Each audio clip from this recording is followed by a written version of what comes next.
Idol, paano mo nga ba malalaman na ang babae ay virgin pa at ano nga ba ang mga maling paniniwala ng mga kalalakihan na matagal na po nilang pinaniniwalaan na sila po ay nakauna dito po sa babae? Magandang buhay mga idol, disclaimer lamang po sa mga hindi pa napapasukan at sa mga napasukan na at masayang masaya sa bembangan. Magandang buhay mga idol, itong video po na to ay para lamang po sa sex education. Kung ikaw po ay hindi open-minded, ay mag-skip ka po muna.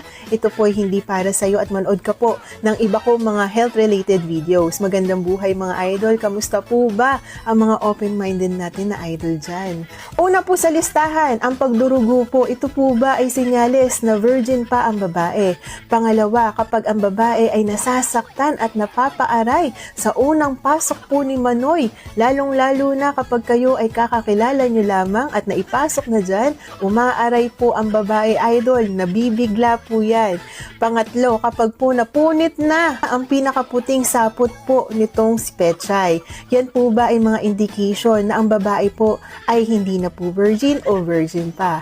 Alam niyo po ba idol, base po sa pag-aaral, meron po tayong tinatawag na hymen. Ang hymen po ay sapot po ito na puti. Nandiyan po yan idol sa mismong entrance gate po nitong si Pechay. Bago ka po makapasok Manoy sa pinakakaloob-looban, kailangan mo po munang dumaan sa mismong entrance gate. Yan po yung ating sapot po na hymen idol. Alam niyo po ba ang shape po niyan ay shape po ng parang buwan, yung kalahating mukha po ng buwan idol. Para po itong sapot idol na nandiyan, kapag po unang pasok po ni Manoy at unang pagtatalik po ninyo, kapag po yan ay pumasok, maaari ka pong dumugo, maaari ka po maka-experience ng sobrang sakit at maaari po yung mapunit. Pero idol, ang mga maling paniniwala, maaari po idol na kahit po ito ay mapasukan mo, maaaring hindi po ito dumugo, maaaring hindi po ito mapunit ang hymen at maaari po hindi ka maka-experience ng sobrang pain. Depende po yan sa iba't ibang babae, depende po yan sa iba't ibang itsura ni Pechay, sa iba't ibang lalim ni Pechay, at depende din po yan kung gaano nga ba kalaki itong si Manoy na papasok dyan at kung nasagad nga ba sa pinakakaloob-looban.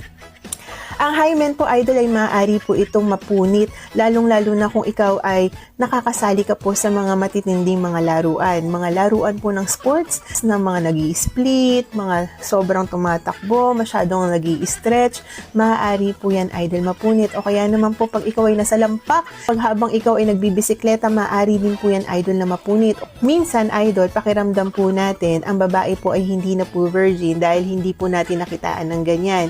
Maaari din po idol na dumudugo po yan o kaya naman po ay nakaka-experience ng sakit, baka mamaya ay nagpapanggap lamang yan at baka naman mamaya ay talaga nga namang virgin po talaga siya. Malalaman mo idol na virgin pa ang babae kapag po yan ay medyo tahimik sa kama, hindi pa po nila alam kung ano ba ang dapat gawin at ano nga ba ang mga susunod na step. May experience mo idol na para po yung tuod o kaya naman po ay hindi po nila alam kung paano nga ba mangagat, kung paano nga ba maging agresibo, paano nga ba sumakay sa mismong trip po ninyo idol. Kailangan idol ay alamin mo po muna itong babae, pakiramdaman mo, doon mo po malalaman kung talagang virgin pa siya o hindi. O kaya naman po baka mamaya ay magaling na artista itong si babae at ikaw po ay nadadala sa kanyang mga arte. O idol ang makakaalam yan kapag pinasok mo na po itong si Manoy dito po kay Kifi, dito po kay Pechay, dyan mo na po mararamdaman kung talaga nga namang masikip-sikip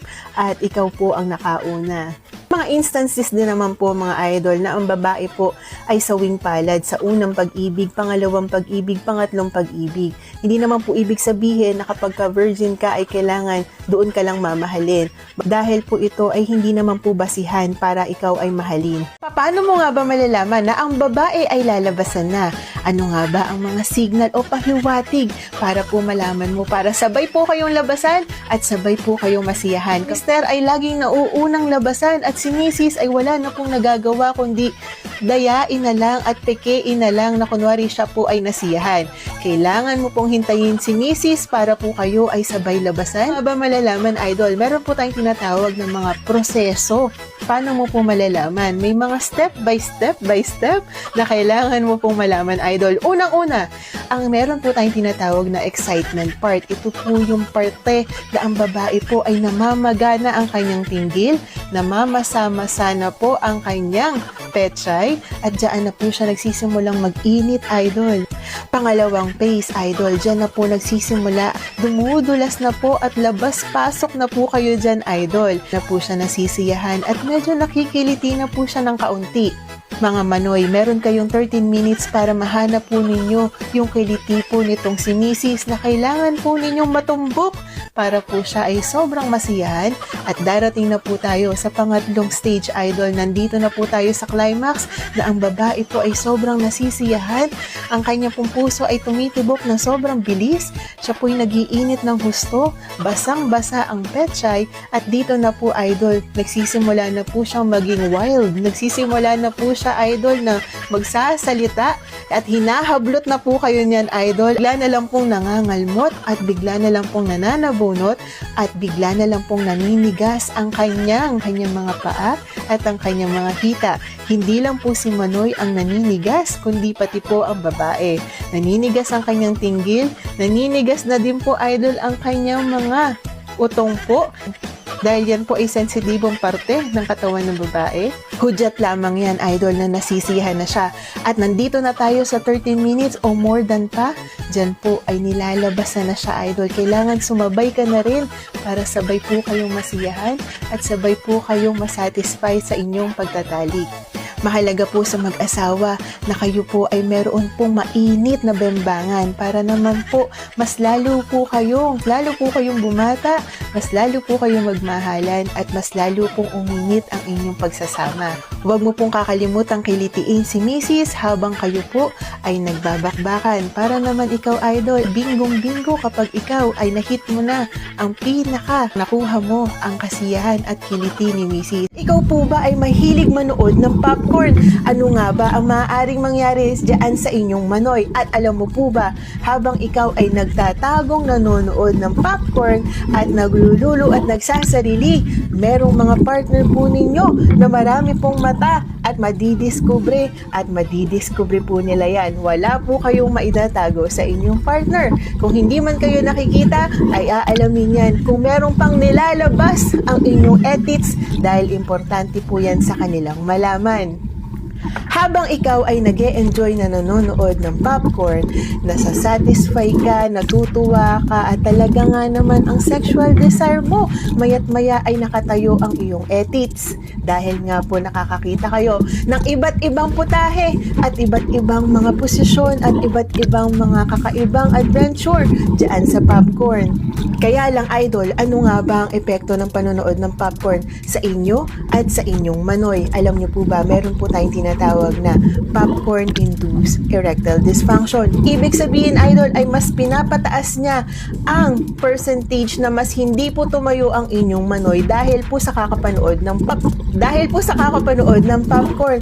Paano naman po mangyayari yun? Kada nanonood nga ako ng popcorn ay talagang matigas at tumatayo ng mabilis ang aking edits. Meron po tayong psychological effect ng panonood ng popcorn. Dahil po sa panonood po ninyo, over several times, inaraw-araw mo, talaga nga namang lulo kung luluhan, talaga nga namang tigasan kung tigasan ang pag-uusapan. Alam nyo, idol, ang inyo pong panonood niyan ay nasasanay po kayo na ganito po pala ang dapat na expectation po ninyo sa kada babae na makikita po ninyo sa popcorn. Kapag po ganyan, idol, ay nagkakaroon po kayo ng higher expectation, higher desire sa pagtatalik, higher desire din po sa inyong nakikita dahil gusto po ninyo ay magawa din po yan ng inyong partner na napaka-imposibleng mangyari sa katotohanang buhay. pagdating ng araw, maaari po na hindi na po tumayo ang inyong manoy dahil hindi na po kayo nasasatisfy dahil po sanay na po kayo ng ganyan at darating po na hindi na po ninyo kayang patayuin at patigasin ang inyong manoy. Magkakaroon din po kayo ng low self-esteem dahil pakiramdam po ninyo ay hindi po sapat. Nawawala po yung confidence po ninyo sa sarili, lalong-lalo na kapag kayo na ang bebembang sa partner. Maaari din itong mag-cause ng inyong trust issue dahil hindi na po kayo pagkakatiwalaan ng inyong partner. Oras na madiskubre po na yan at lalong-lalo na sasama ang kanilang loob at darating na sa punto na pati po sila ay maapektuhan dahil lang sa panonood mo ng popcorn. Yun lamang po, idol. Kayo na pong bahala kung kayo po'y manonood ng popcorn o kakain ng totoong popcorn. Yun lamang po, idol. Please don't forget to like, share, and follow me for more videos. Magandang buhay!